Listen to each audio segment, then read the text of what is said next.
जय माता दी, जय श्री कृष्णा। आज मैं लेकर आया हूँ नया टॉपिक, मांगलिक दोष, जो बहुत ही फेमस है आजकल और बहुत कंफ्यूजन है इसको लेकर कि माँ बाप सोचते हैं हमारा लड़का मांगली है या हमारी लड़की मांगलिक है तो इसका विवाह कैसे होगा।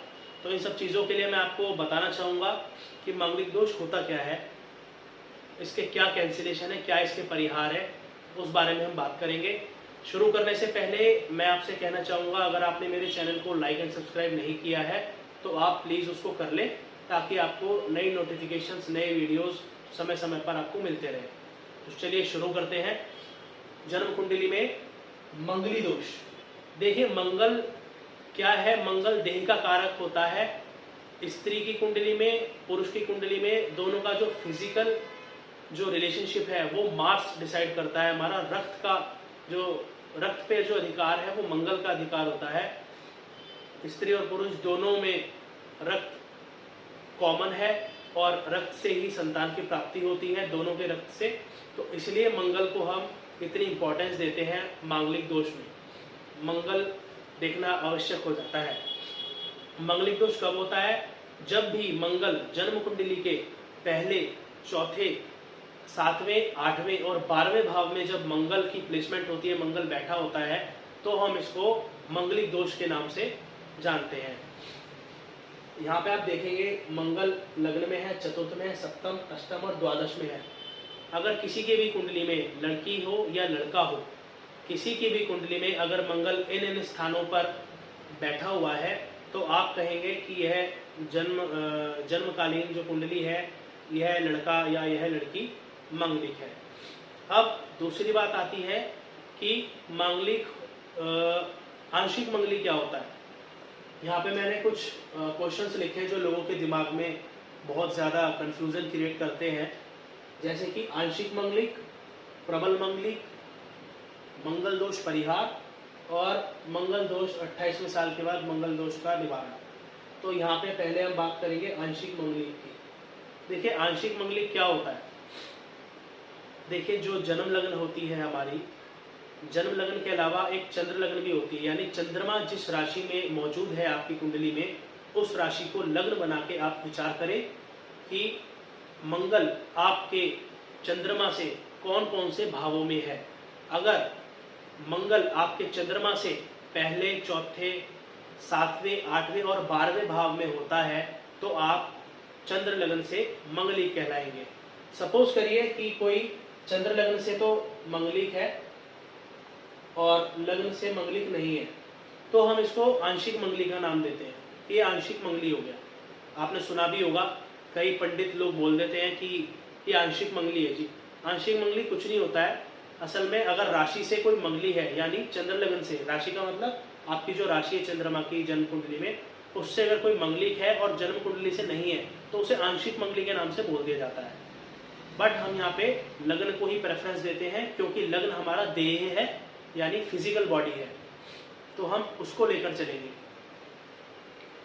पर विचार दोनों तरीके से किया जाता है, चंद्र कुंडली से भी किया जाता है, लग्न कुंडली से भी किया जाता है। आंशिक मंगलिक आपको समझ गए होंगे। अब आती है बात प्रबल मंगलिक योग की। देखिए, प्रबल मंगलिक योग क्या होता है।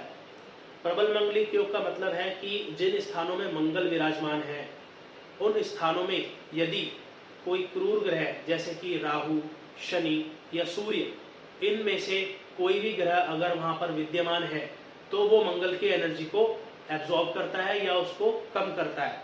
मंगल एक विध्वंसक ग्रह है, बहुत ज़्यादा एनर्जेटिक ग्रह है, बहुत ज़्यादा उसमें एनर्जी है।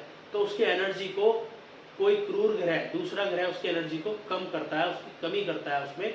तो इसलिए क्रूर ग्रहों का होना, मंगल के जिन भावों में मंगलिक योग होता है उनमें क्रूर ग्रह शनि, राहु या सूर्य, हम यहाँ पे शनि राहु को प्रेफरेंस देते हैं, सूर्य को हम नहीं देते।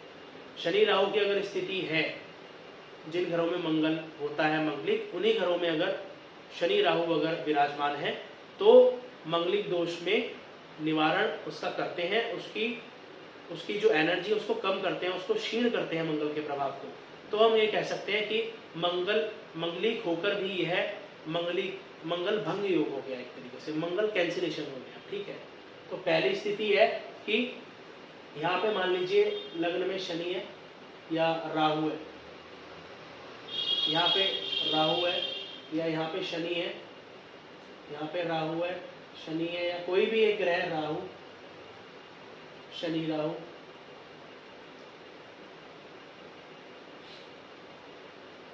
देखिए अब यहाँ पे मैंने क्या दिखाया है इसमें, जिन जिन घरों में मंगल है हमारा 1 4 7 8 12, इन घरों में अगर राहु और शनि, राहु या शनि इनमें से कहीं पे भी बैठ जाए तो आपका मंगलिक दोष निवारण हो जाता है, या उसका एक तरीके से कहें कैंसिलेशन हो जाता है।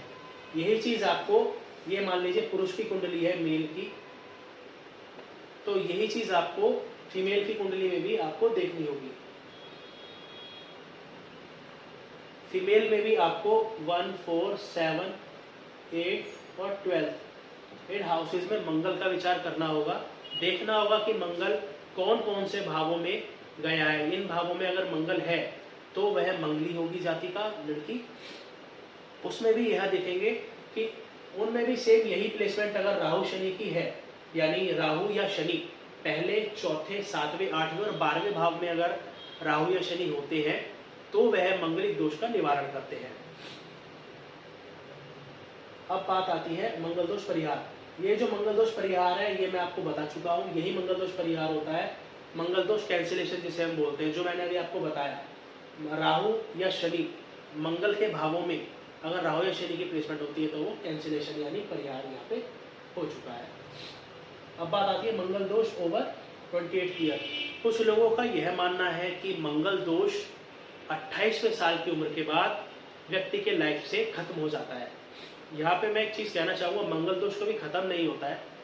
अगर जिन भावों में मंगल है उन भावों में राहु या शनि की प्लेसमेंट है तो मंगल दोष का निवारण हो जाता है, कैंसिलेशन आप समझ लें उसको, कैंसिलेशन हो जाता है। बट अगर इन ग्रहों की प्लेसमेंट नहीं है, मीन्स शनि और राहु की 1 4 7 8 12 इन घरों में अगर इन ग्रहों की राहु शनि की प्लेसमेंट नहीं है तो मंगल दोष कभी खत्म नहीं होता।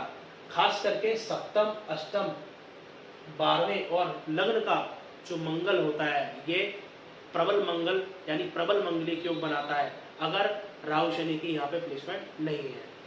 दूसरा परिहार में अब दूसरी बात करेंगे, अगर सप्तम भाव पर शुभ ग्रह जैसे चंद्रमा, शुक्र, बृहस्पति, इन ग्रहों की दृष्टि या तो लग्न से पड़ रही हो या बृहस्पति की तीसरे घर से, 11वें घर से या लग्न से यहाँ पे दृष्टि पड़ रही हो मंगल पे, या सप्तम भाव पे अगर दृष्टि पड़ रही है बृहस्पति की तो मंगल दोष निवारण हो जाता है, मंगलिक दोष नहीं होता। इसके बाद अगर मंगल आपका अपनी राशि का है, लग्न में मान लीजिए मेष लग्न है और मंगल यहाँ पे स्वराशि का है, तो भी मंगली दोष नहीं होता है, बशर्ते आपके किसी शुभ ग्रह की दृष्टि सप्तम भाव पे पड़नी चाहिए। इसके बाद अगर मंगल उच्च का, मित्र राशि का और शुभ ग्रहों से दृष्ट है तो भी मंगल दोष को निवारण करने में वह ये लोग सहायक होते हैं योग। इसके बाद हम विचार करते हैं बृहस्पति और शुक्र से, क्योंकि शुक्र जो है सप्तम भाव का कारक है, वैवाहिक जीवन का कारक है। पति पत्नी में मंगल और शुक्र की भूमिका महत्वपूर्ण भूमिका होती है, इसलिए शुक्र से भी हमें विचार करना आवश्यक है। तो शुक्र को लग्न मानकर या जिस राशि में आपका शुक्र विराजमान है उस राशि को लग्न बनाए, यानी कि जहाँ पे जिस राशि में शुक्र विराजमान है उसको लग्न बनाए और फिर मंगल का विचार करें कि मंगल कौन कौन से भावों में, यानी 1 4 7 8 और 12 भावों में क्या मंगल की प्लेसमेंट आ रही है। अगर आ रही है तो फिर से वही कैंसिलेशन लगेगा आपका। राहु या शनि की युति अगर उसमें है तो मंगलिक दोष कैंसिलेशन हो जाता है। ऐसे ही विचार बृहस्पति से किया जाता है। बृहस्पति को लग्न बनाकर, जिस राशि में बृहस्पति विराजमान है उसको लग्न बनाकर मंगल का विचार किया जाता है। तो अगर आप सामान्य तौर पर देखना चाहते हैं तो आप लग्न से भी आप देख सकते हैं, वो भी आपको सेटिस्फैक्टरी आंसर देगा। इसके बाद बहुत सी चीजें होती हैं जैसे नवांश है और सप्तवर्ग है, षोडश वर्ग है, इन वर्गों में भी देखा जाता है। इतना बड़ा कोई ये इशू नहीं है मंगलिक का, क्योंकि हर 2-2 घंटे में जितनी भी लग्न बनेगी, लग्नों में मैक्सिमम स्थिति मंगल की 1, 4, 7, 8 और 12 भावों में हो जाती है। मोस्ट ऑफ द केसेस में लोग मंगलिक होते ही है।